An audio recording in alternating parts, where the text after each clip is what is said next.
problem that a group home on 14th Street in the state did yank their license. So those are the prevention sober houses and synthetic marijuana that will affect the city of West Palm Beach, in addition to the other ones that we got. But I'll give you some legislation. Perfect. I tell you, Commissioner Robinson, I do sit on local and federal affairs, and that was an issue that the legal cities and I believe the Florida Association of Counties just started talking about. So I'm pretty sure that piece of legislation, I don't know if someone else has already grabbed it, I'll definitely take a look at it. It's going to come up. It's going to come up, and I believe like you that we should have regulations in place for sober houses.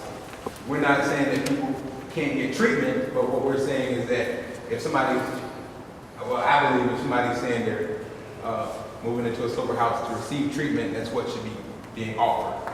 And that's not been the case in a lot of instances. So, and Shannon, I know you and I had talked about that way back when. So, Commissioner Robinson, that's something that I will You will be getting, we've already got a concession and consensus with our Palm Beach County delegation, Broward County and Dade County, southeast part of the state of Florida has agreed to. We will be in Tallahassee, and you're going to see someone from these three counties knocking on you guys' doors to make sure, because one of the ways we can get something done is to keep us in your face.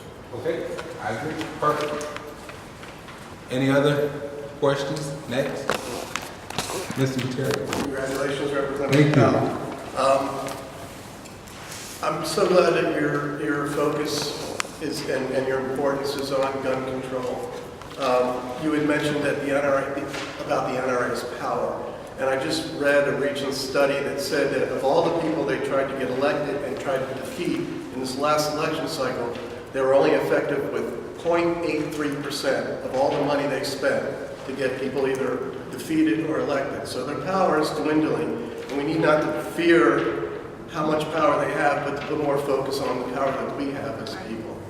And also, since you're on the highway, the transportation and highway safety, I want you to pay extra attention to Broadway and Dixie Highway because the city of West Palm Beach is putting a lot of focus on Dixie Highway, and it's going to take a big effort to help with DOT to get traffic moving in such a way that businesses are successful and people can cross the street and it makes for a friendlier highway.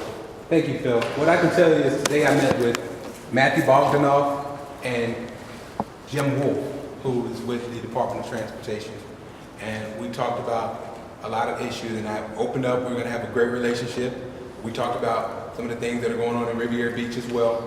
So any issues that you have, especially related to FDOT, Matthew Bogdanoff, when I was a legislative aide, he's an aide for FDOT. So he and I have a great working relationship. Him and Trogic will be able to work together well. They've spoken on the phone several times. So any issues you have with FDOT in terms of construction of a roadway, you need to make sure you have a voice. Just give us a call. We'll get right on it, and you'll hear from them. I guarantee you, it's a big difference when the state representative's office calls and you call to get a hold of FDOT. I know we can get it done. And the other thing you talked about with gun control and the NRA having the ability to influence elections, what I can tell you is when I filed my bill on Monday, and I didn't call around, people say, did you call around and ask this person or that person for permission? I didn't call any of the lobbyists and ask them if it was okay for me to file a concealed weapons bill. But someone sent me a text and asked me if I had spoken to the lady from the NRA who goes to Tallahassee and shakes her finger at people. And my answer was no. I'm not really concerned what she thinks I should be filing because I want to do what's right. And what's right means that you're going to do what's right regardless of who is supporting your campaign or who would cash donations, because I'm held accountable to the constituents or the residents of District 88 and actually the residents of the state of Florida. So gun violence is something that affects us majorly. And I don't know if anybody, I'm sure people paid attention to what's going on in the paper, but a young man who was recently shot in Riviera Beach was a classmate of mine. So that affects each and every one of us on every day. So I'm doing what's right. Excuse me, I'm gonna say I'm kind of full right now. It's about the gun law, and I was glad to hear that. Because, as some of you all know, back in December 13, 2005, my nephew Courtney Lewis worked for the city of West Palm, and he was murdered on his job. And I feel like safety should have really played a big part in it, and with the gun law, and I believe that it was a community center, that there should have been cameras. Because just before my nephew was murdered, children was coming into aftercare program, and it was no cameras there. And I think I've asked this a while back. If we're gonna have children or anybody in the community come, even this center here, what kind of safety do we have in place? And there should be some kind of camera somewhere, just in case if nobody wanted to say anything, the cameras would have told the story. And when it talks about guns and violence, back then, nobody wants to talk about it unless it hits you. And me and my family, we would not give up until we find out who it was. And it's like he worked for the city, and he was there on his job. And just the sadness of the city of West Palm did not do what it should have done for my nephew. And it's sad, it's really sad. Nobody cares about anything until it hits them. And I'm gonna be like, when you said that about the gun law, I'm gonna be on it, making sure. Courtney was 24 years old, and he was working on his job. They looked around because they stereotyped him thinking that it had to be something that he did. Nowhere they looked, he had no record. He was minding his own business on his job, doing his job. And when it comes to the law, I'm so, excited about people are really getting interested in it. But back then, they should have been interested in it then. Because now I ask the question time after time, how many cameras are at these community centers? And they said to me, it's only certain ones are there. Why has to be certain ones in certain communities? Why can't it be all communities? And children are there. And this is at Coleman Park during the daytime that my nephew was murdered at work. And I wasn't gonna come, I stayed out and said I'm gonna come and see what's going on. And I believe in justice, and we won't give up, my family won't give up. And the mayor, she's not here, but she said she will fight for justice. She's no more the mayor anymore, and it just like fall on the wayside. And it was family. No, only family Courtney had, he's not here, is our family. We look for justice, and we will fight to the end until we find the justice. And that needs to be cameras at all the community centers, not just certain community centers, but all community centers play a part. I think to address that, I can tell you I knew Courtney. He used to work out at Wells from time to time. And I can tell you to address that, it would probably be more so an issue of zoning.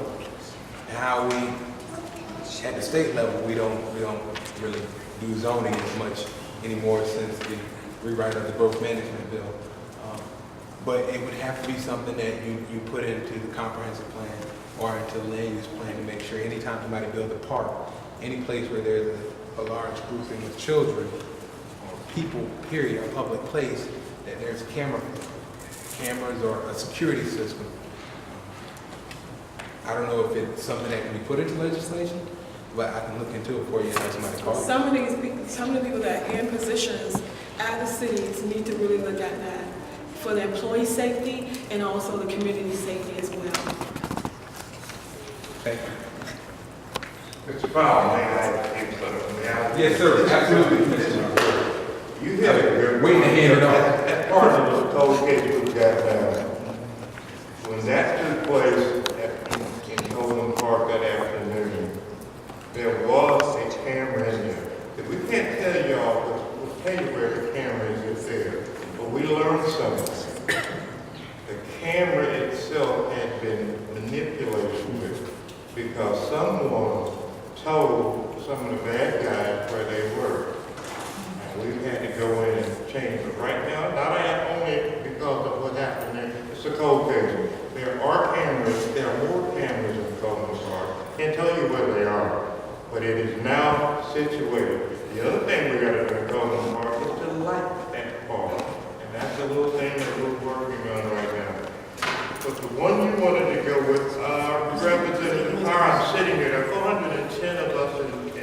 cities and towns in the state of Florida.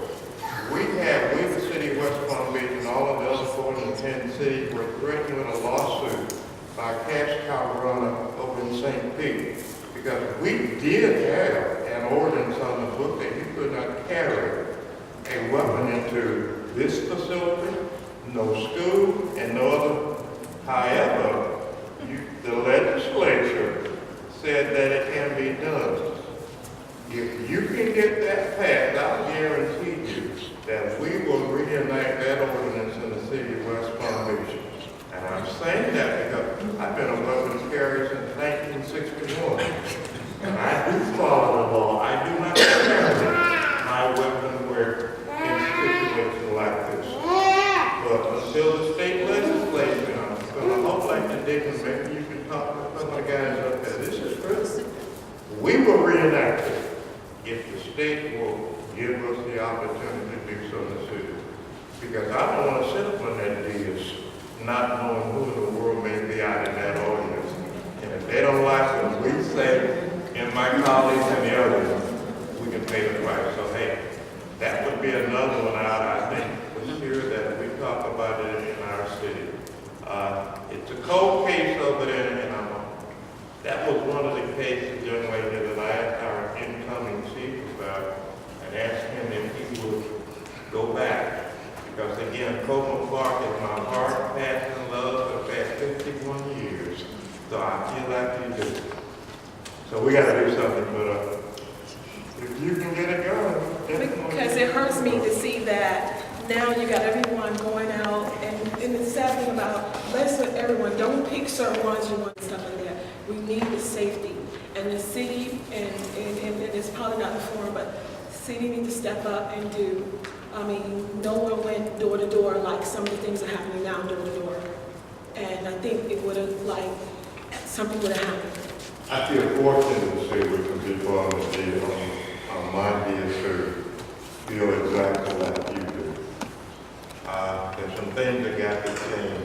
Yes. And I'm really happy to sit with them because they said we won't do this anymore. We're not going to do business in it. But there's some things that we need to do on the state level to give us the opportunity. But that is a cold case that I have asked our new chief, Demasi, please have this whole case staff because that's my heart over there. I might give another side of the turnpike on the 95, but I still love over there. I tell you what, with that being said, I'm glad you talked about that.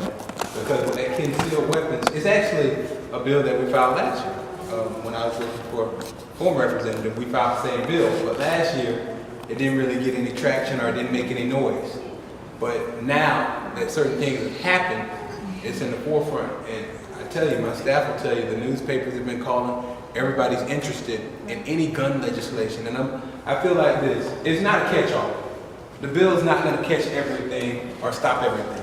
But if we sit there and we don't do anything, then we're not solving any problems. So it was in the paper, Joe Biden said today that we're going to do something. So on the state level, we're going to do the same thing. We're going to do something. And I'm hopeful that this bill passes. But what it's going to take is, I'm going to work the bill as hard as I can when I get to Tallahassee. But what it'll also take is for some of you who are here to know what's going on and to call some of those chairmen on those committees, to call the speaker and let them know, listen, we want this legislation passed. Because people are afraid. With the school shooting, and I talked about Robinson about this, people want to know about their kids going to school. Can we put a police at every elementary school? I don't think that's the answer. But we have to figure out ways to make people safe. And we've got to do it in a responsible manner. That's also responsible both from a fiscal standpoint, meaning it's a cost type of responsibility, but also from a practical standpoint, making sure that it's able to be done.